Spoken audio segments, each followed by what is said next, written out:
Hi అండి, అందరికీ నమస్కారం. అందరూ ఎలా ఉన్నారు? అపర్ణాదేవి ఆలయం, తాడిపత్రి గ్రామం, తూర్పుగోదావరి జిల్లా.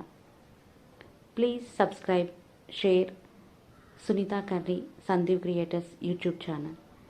సో మేము ఇక్కడ చూడండి, మెయిన్ ఇక్కడ అట్రాక్షన్గా ఉండేది ఈ యొక్క కోనేరులో. గుడికి ముందుగా కోనేరు ఉంటుందండి. ఆ కోనేరు దగ్గర అపర్ణాదేవి విగ్రహంతో పాటు పరమేశ్వరులు. అపర్ణాదేవి అంటే ఇంకా పార్వతీదేవి అవతారము.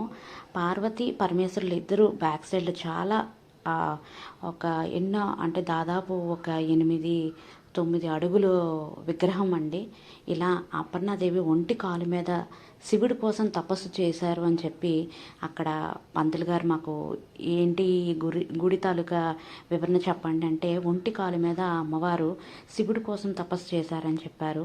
సో దానికి ఆధారంగా ఇక్కడ అమ్మవారిని ఇలా కోనేరు అంటే గుడికి ఎదురుగుంటా అమ్మవారు తపస్సు చేసిన ఆ యొక్క ఆనవాళ్ళగా ఒంటికాలు అలాగే 2 చేతులు పైకి పెట్టి అలాంటి విగ్రహాన్ని మనకి ఇక్కడ తయారు చేసి పెట్టారు.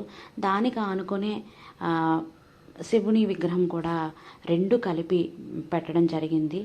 సో గుడికి ఎంట్రన్స్ అక్కడ కోనేట్లో అమ్మవారిని చూసిన తర్వాత గుడికి దాని తిన్నంగా గుడి ఉందండి. ఆ గుడి ఎంట్రన్స్లో ఆ గుడి తాలూకా ప్రహారీ ఉంటుంది కదండి, గోడ. ఆ గోడకి చిన్న చిన్న శివలింగాలతో అక్కడ డిజైన్ చేసి ఉంది. చాలా చక్కగా గుడి ప్రాంగణం అంతా అద్భుతంగా చాలా చక్కగా చెక్కారండి. ఇక్కడ ఎంట్రన్స్లో పార్వతీ పరమేశ్వరులు కుటుంబ సమేతంగా ఆ ఫోటో, వినాయకుడు అలాగే సుబ్రహ్మణ్య స్వామి యొక్క ఎంట్రన్స్ గుడి ముందర ఉంది. అలాగే అపర్ణాదేవి చక్కగా వెండి ఆ రోజు వెండి కవచంతో అంతా అలంకరించి అమ్మవారిని దర్శించుకోవడం జరిగిందండి అక్కడ.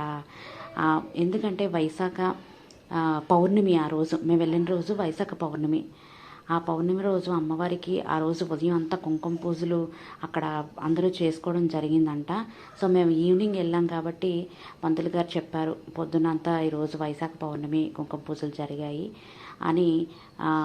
పంతులు గారే స్వయంగా ఆ కుంకుమ పూజ ఏదైతే చేసుకున్నారో ఆ కుంకుమ, అమ్మవారి గాజులు, కొన్ని పువ్వులు మాకు ప్రసాదంగా ఇవ్వడం జరిగింది.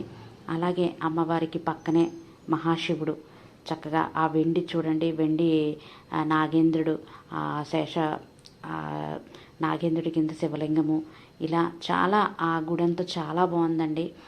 సో మీరు ఎవరైనా వెళ్తే ఫ్రెండ్స్ మీరు ఎవరైనా వెళ్తే కనుక చక్కగా దర్శించుకోండి. Thank you.